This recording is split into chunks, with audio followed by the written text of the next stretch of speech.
우선 이제 이게 재밌는 게 겉으로 표현을 안 하지만은 트럼프가 젤렌스키에 대해서 갖고 있는 개인적인 감정이 있습니다. 이제 원래 이제 트럼프 대통령이 집권 1기 시절에요. 젤렌스키 대통령한테 이제 전화를 걸어가지고 당시에 이제 민주당 유력 대선 주자가 이제 바이든이죠. 바이든 대통령과 그 다음에 그 바이든 대통령의 차남인 헌터 바이든이 비리가 있었는데 이거를 조사를 좀 해라. 이렇게 이제 압박을 했지만 뜻을 관철하지 못했습니다. 그런데 이제 이 거꾸로 이런 통화한 사실이 알려지면서 트럼프 대통령이 하원에서 탄핵소추 대상이 됐죠. 물론 탄핵안은 이제 결국 상원에서 부결은 됐지만은 이게 이제 자기 요구를 그 당시에 수용하지 않았던 젤렌스키가 트럼프한테 찍혔을 거라. 이런 분석이 뭐 제기되고 있습니다. 뭐 그야말로 이제 뒤끝이 장렬한 그런 트럼프의 면모를 보여준다. 또 이렇게도 생각할 수 있겠는데요. 다음으로는 푸틴과 이제 오랜 인연 내지는 친분을 꼽을 수 있습니다. 원래 트럼프가 푸틴하고 인연을 맺은 게 45대 대통령이 되기 전인 2014년부터 이제 거슬러 올라간다. 이런 얘기가 있고요. 뭐 이제 러시아 자금으로 부동산 사업을 했다.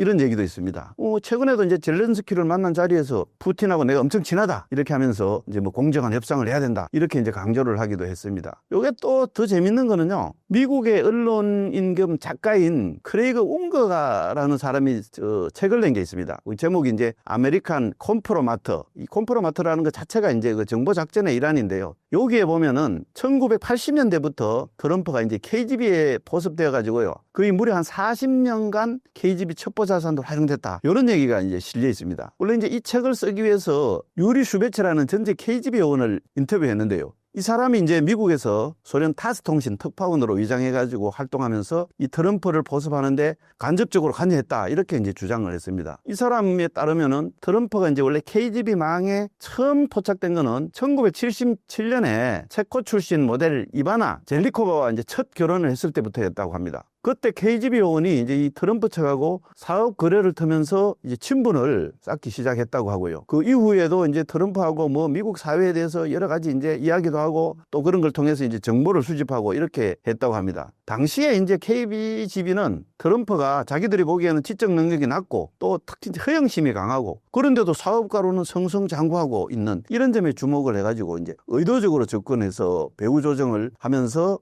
소련 나중에 이제 러시아 되고 나서까지도 첩보 자산으로 활용했다 이런 주장입니다. 그 실제로 이제 트럼프가 뉴욕타임스 같은 그 신문에 뭐 미국의 이제 나토 참여 등에 대해서 비판적인 의견을 광고를 시키기도 했다. 이거 지금 이제 사실 또 다시 얘기가 나오고 있죠. 이런 건 이제 당시에는 굉장히 드문 주장이었다고 합니다. 그런데 이게 이제 주로 KGB 요원들이 트럼프하고 만나서 이제 하던 얘기였고요. 이게 이제 영향을 받았을 거다 이렇게 보고 있기도 합니다.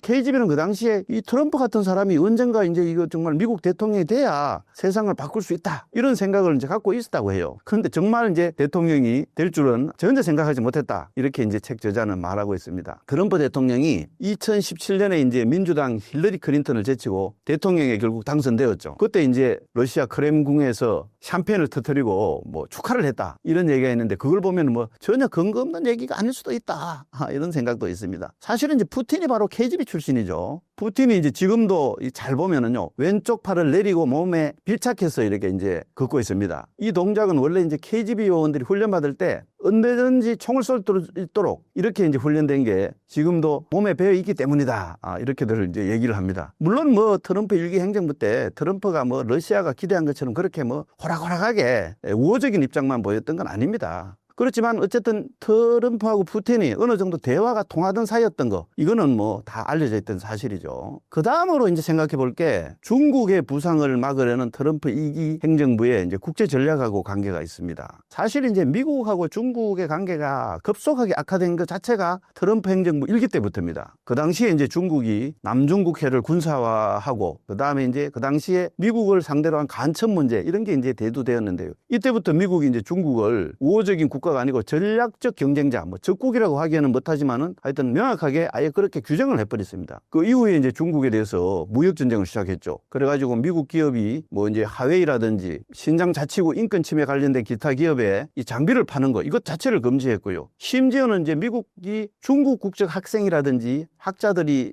대해서 비자 제한까지 강화하는 이런 이제 강경책을 썼습니다. 사실 이제 이런 기조는 그 이후에 바이든 행정부 들어와서도 중국이 뭐 홍콩을 대우하는 게 이제 너무 심하다. 그 다음에 이제 대만에 대해서 뭐 심각한 위협을 가한다. 그 다음에 이제 신장 위구르 지역에서 집단 학살 사건도 있었죠. 특히 이제 또 사이버상으로서 여러 가지 이제 미국을 공격한다든지 이렇게 되면서 계속 대립적인 자세가 이제 지속되어 왔습니다. 그런데 이제 트럼프가 이제 다시 또 대통령이 되면서 이제 뭐 자기가 이제 내건 게 이제 두 가지죠. 아메리칸 퍼스트, 미국 최우선주의. 그 다음에 이제 MAG라고 하죠. 미국을 다시 위대하게. 이런 기치를 내거는데 그 중에 가장 큰 위협은 결국 중국이라고 생각하고 있고요. 지금 이제 트럼프는 모든 걸 동원해서라도 중국을 끊겠다. 이런 목표를 세우고 있습니다. 그렇기 때문에 이제 우선 이런 목표를 추진하는데 뭐 장애가 되거나 걸림돌이 되는 거는 뭐 가급적이 좀 정리를 하고 이 중국을 끊는데 힘을 집중시키겠다. 이런 전략이 있는 걸로 봅니다. 그런 측면에서 보면은 러시아하고도 이 뭐 척을 지기보다는 이제 과거에 보면 냉전시대 때 이게 미국이 중국을 끌어들여서 소련을 견제를 했습니다. 그런 측면으로 본다면은 그와 같은 비슷한 전략으로 러시아를 자기 편으로 끌어들여서 중국을 치겠다는 이런 어떤 고도의 전략이 숨어 있는 거 아닐까 저는 이렇게 생각을 합니다. 또 뭐 트럼프가 우리가 뭐 너무 잘 알다시피 선거 과정에서 뭐 당선되면은 24시간 내에 전쟁을 끝낼 수 있다. 이렇게 큰 소리를 친 게 있고요. 또 이게 뭐 그 자기 정적인 바이든이 우크라이나를 전폭적으로 지원해 줬죠. 이것도 이제 못마땅하다. 이제 이렇게 볼 수 있겠습니다.